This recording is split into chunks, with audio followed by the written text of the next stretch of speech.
സന്തോഷ് പണ്ഡിറ്റ് മണ്ടനാണോ? മേടിച്ചോ. Best of luck. Santhosh Pandit മണ്ടനാണോ? ഇത്രയും വലിയ മണ്ടനെ വിളിച്ച ആളെ എന്ത് വിളിക്കണം? കിട്ടിയ മുതലും പലിശ ചേർത്ത് കിട്ടി. ആരും കണ്ടില്ല. വാ, പുതിയ സിനിമ ഏതാ സാർ? ഇപ്പൊ ഓണർ റിലീസ് ഉണ്ടല്ലോ. ഓണർ റിലീസ് ഉണ്ട്. ഒരു നീലിമ നല്ല കുട്ടിയാണെന്ന് പറഞ്ഞു. നല്ല പേര്.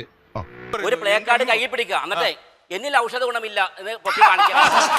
ഇപ്പൊ കിട്ടൂടാ, ഇപ്പൊ കിട്ടും. ആരും ഒന്നും കൊല്ലാൻ പോണില്ല. അല്ല, ഈ ഔഷധ ഗുണമുള്ള ഇവനെ മലയാളി ഹൗസ് എന്ന പരിപാടിക്ക് ഇവനെ വിളിച്ചോ.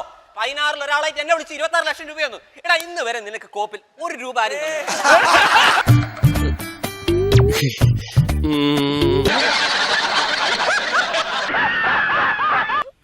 നിനക്ക് ഗുരു കൊണ്ടുപോകൂടാ.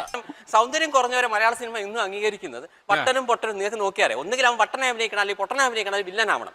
അത് ശരിയാ, അത് ശരിയാ. താങ്കൾ വികൃതമായിട്ട് അഭിനയിച്ചോളൂ, കുഴപ്പമില്ല. ആ സിനിമ വികൃതമായിരുന്നാ മതി. അതെന്തിനാടാ പന്നി ഇപ്പൊ പറഞ്ഞത്? സാർ, ഇഷ്ടമുള്ളവര് കണ്ടാ മതി. കുറെ നാളായി ഇത് തുടങ്ങിയിട്ട്. ഇന്നെനിക്ക് രണ്ടിലൊന്നറിയണം. ഞാൻ നിങ്ങളുടെ ആരും വീട്ടിൽ ചെന്ന് പറയുന്നില്ല.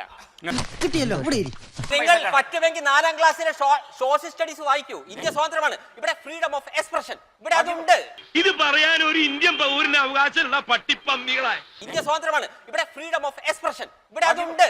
ഈ അറിവ് എവിടുന്ന് കിട്ടി? പത്രത്തിൽ നിന്ന് അടിച്ചു മാറ്റിയതാ. സാറേ, താങ്കൾ പറഞ്ഞത് ആരെയും വീട്ടിൽ പോയി ക്ഷണിക്കുന്നില്ല സിനിമ കാണാനായിട്ട് വരുന്നത്. പക്ഷെ താങ്കളുടെ വീട്ടിൽ വന്ന് ഞങ്ങൾക്കൊന്ന് പറയണതുണ്ട്, ഒരിക്കലും സിനിമ ചെയ്യരുത്. അല്ല, ഹലോ, ഞാൻ ഒരുത്തന്നെ തന്തയുടെ പൈസക്കല്ല എടുക്കുന്നത്. ഇദ്ദേഹത്തിന് ഏറ്റവും ഇഷ്ടപ്പെട്ട പദം തന്ത എന്നുള്ളതാന്ന് തോന്നുന്നു. അവന്റെ മാസ്റ്റർ പീസാണ്, അതിൽ കൈവെക്കാൻ ആരെയും അനുവദിക്കില്ല.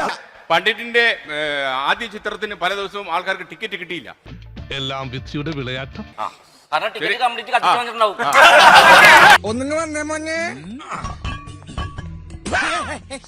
ഒരു മനുഷ്യനെ കഷ്ടപ്പെട്ട് അടിച്ചൊതുക്കരുത്. കഴിവുള്ളവൻ ഉയർന്നു വരും, ചൊറിഞ്ഞിട്ട് കാര്യമില്ല.